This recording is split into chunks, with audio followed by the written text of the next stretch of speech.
Thank you, Agastya and Aniket, for joining in. We have with us today Agastya and Aniket. Agastya graduated with a Master's in Financial Engineering from NYU and currently works with a company called Aurora Energy. And Aniket graduated with a Master's in Business Analytics from University of Texas at Austin and currently works at Ernst & Young.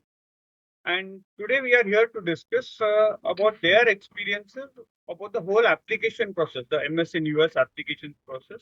How did they go about it? What did they do? When did they apply? And all that. So I wanted to ask Agastya first. Agastya's background. Agastya graduated, did his bachelor's from IIT Roorkee in electronics and communications. And then he went on to immediately after his bachelor's, Agastya, you went on to pursue your master's in financial engineering. Yes. So why finance? I mean, why finance or financial engineering? And why not something else? How did you come to this conclusion that yes, I want to study finance? Yes. So I get this question a lot, sir. So, um, in India, most of our admissions into undergrad programs is based upon our entrance tests. Although we have a degree of understanding as to what we can choose, it's mostly dictated by what rank we get. And the usual merit order is the top ranks go into computer science, then you fill up your circuital branches, ECE, electrical, and then you move on to the other branches. And there obviously comes which colleges you choose. And my decision was pretty much along those lines, and hence I took ECE. Um, by my second year, like third or fourth semester, I came to know that this is not what I want to be doing long term. Uh, so I started exploring other fields. We were encouraged to do that right from semester one. So I had exposure into software development, machine learning, and then we had a couple of other uh, business-oriented roles in our college. And finance and economics was one of those. And through these things, I kind of settled on finance and economics as something I'm really interested in. And because jobs most of them were through on-campus recruitment drives, and not really many financial oriented jobs came to Roorkee. Although they did come, they were mostly in software development oriented roles and at banking firms. So for me to work in a financial oriented job later on, I had to pivot my field, and for that reason, I had to I chose financial engineering masters. That was my thought process behind applying. And Aniket, you graduated with a bachelor's degree in computer engineering from Mumbai, and Yeah, then you worked for 3 years, almost three years, right? yeah, Before 3 years. yeah, before you decided to go in for a master's in business analytics. So what was your thought process behind the whole thing? Um, and if I remember correctly, you had also made an application while you were in your bachelor's degree, but then you never joined the university. You instead chose to work for a few years and then reapplied for your master. So what was your Yeah, thought process behind the whole thing? I mean, why did you decide to work and then why business analytics? yeah, sure. So, like you said, I applied during my undergrad as well, and during that time, I was very much interested into data science and machine learning topics. So, Okay. so the first time around when I applied to programs in MIS and MS ITM, which had slightly like a blend of data science into their curriculum. Okay. And this was mostly because, since I didn't have any experience, I wanted to apply for maybe like 1.5 or 2 years degree program so that it gave me some exposure to internships and, left some room for learning a new things. Okay. So that was my motivation the first time around. And then, but then, due to some family reasons, I couldn't go during that year. And then I got a job into the data science field, worked for 3 years, and then it made me realize that I've had, I know the basics, I know the fundamentals of what happens in a job and the kind of skill sets that I needed to improve. So I do not need to spend a lot of time in college for the extracurriculars and the internships and all of that. I wanted something which was fast tracked and so that I can, directly enter the job market.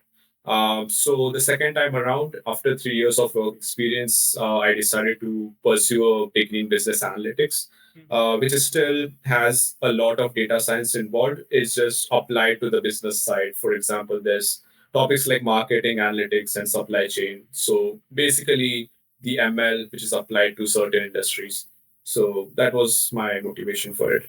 Oh, okay. And coming back to Agastya, once you decided that, okay, yes, I want to do a degree in financial engineering, how did you go about shortlisting your universities? I mean, what all factors did you consider? What all resources did you use for shortlisting? And how did you go about that process? Yeah. I would say it's a pretty unstructured process, and for at least shortlisting the universities, my biggest resources were Evangelistana. And after that, talking to alumni was a big thing for me because from my undergrad college, a lot of students do eventually move into financial institutions, although the role may be not quantitative analyst roles, but they do move into a lot of financial institutions, and they have a lot of contacts. So tapping into alumni was one big thing for me. Not specifically for colleges, but just to understand what different kind of roles exist in this field. And post that, QuantNet is a pretty good resource for quantitative finance and computational finance courses. Okay. And the reason behind this specific course was, although there are multiple streams within financial master's degrees, for me, the main reason I chose financial engineering was because the skill set I had till that point in time was much more aligned with a financial engineering degree. Okay. Just to answer your question, and just to summarize my answer as well, it's alumni, it's QuantNet, and then lastly, I would just say it's looking at various online forums and blogs, because there are pretty good forums available on LinkedIn as well, where industry professionals actually talk about these grad school courses. Okay. So these are the avenues I. And you applied only to the US, or you applied to universities elsewhere in other parts of other countries as well? I applied predominantly in the US, Okay. but also to a couple of universities in the UK and a couple in mainland Europe, in France to be Okay. specific. Um, the rationale being, uh, I was mostly interested in universities which were in US, Okay. but because I didn't have any prior experience in financial industry, I wasn't really sure. I wasn't really confident if I was going to get into colleges here. So as a backup option, I wanted to apply to colleges in Europe.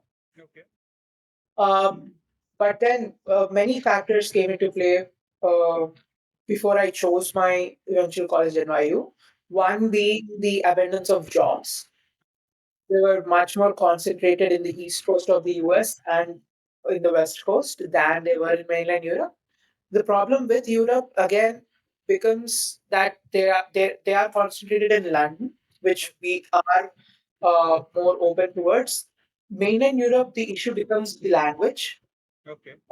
That's what I learned while I was talking to a couple of people who are in those programs right now. Okay. Especially Germany and France, they look for proficiency in German and French.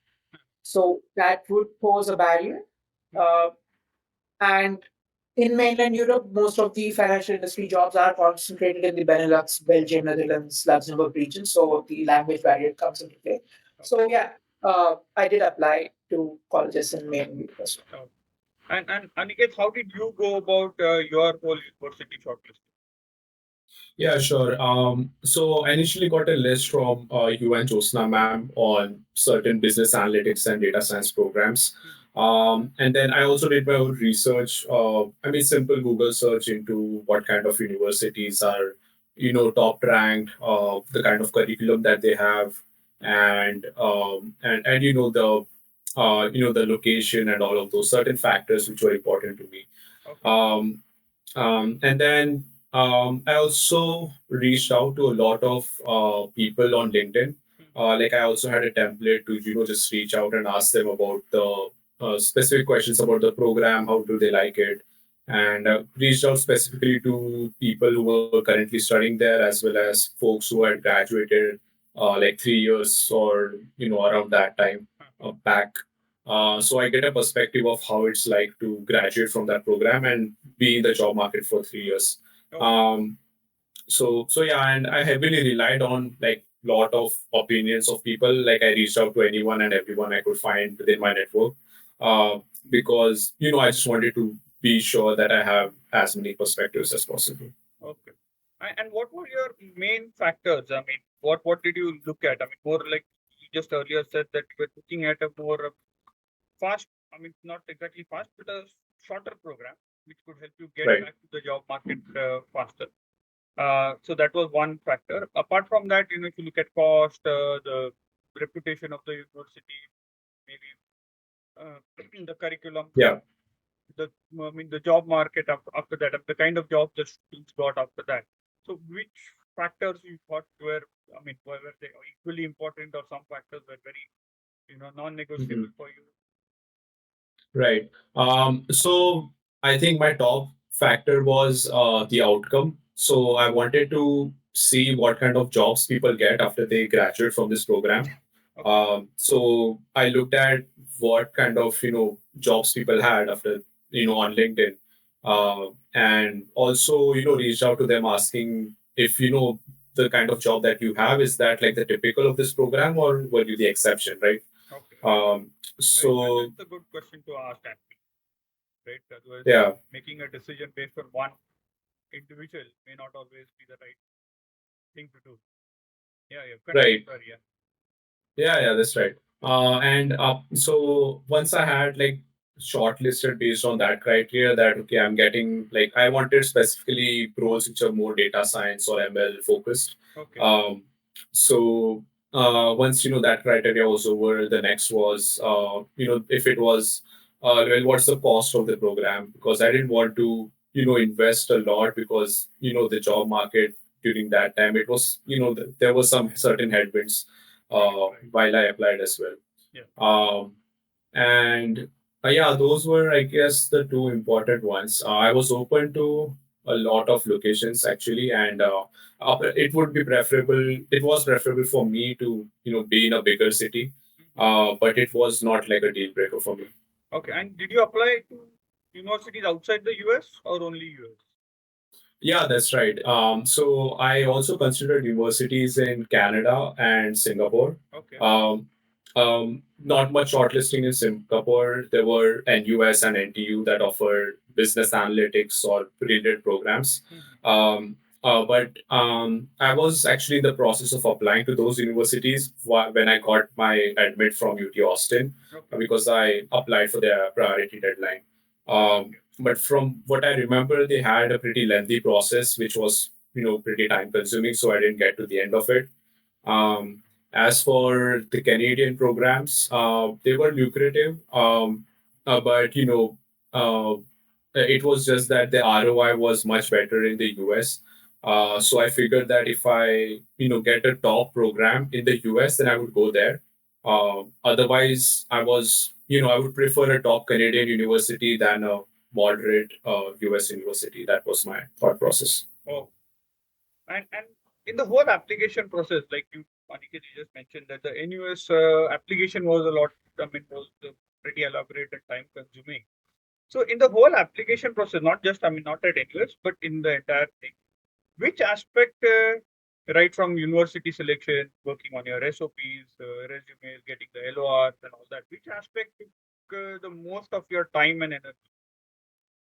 Yeah, so I would say the SOP and LOR definitely took a lot of time, because the programs that I applied to had slightly different requirements for SOP. For example, UT Austin had like 200 word count, I believe, and they had like slightly different kind of questions Okay. than the other applications and what they expected in an SOP. Now they also had an interview component, by the way. Okay. But I think the the most something that's slightly out of your hand is the LOR, right? You're right. So I had to start a little early, and the professors are busy; they have a lot of work.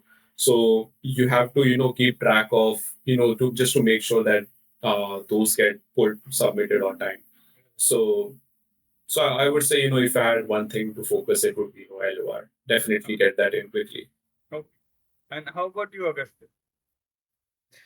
For me, I'd say the most time consuming part was shortlisting the universities because like we bucket them into either ambitious, moderate, or safe.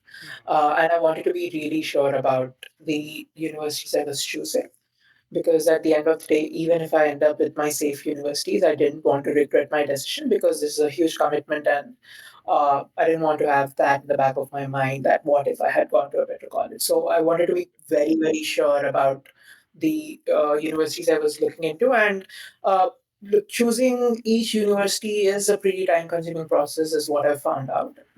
Like Aniket mentioned, looking at the location, looking at the professors, the curriculum, the fees and the post graduation employment opportunities and where the alumni are currently placed. So, going through this list for a set of universities and then shortlisting them and then refining it, for me, this was the most time consuming process. Oh, okay. Fine. With that, we'll take a short break. We'll rejoin after 2 minutes and continue our discussion.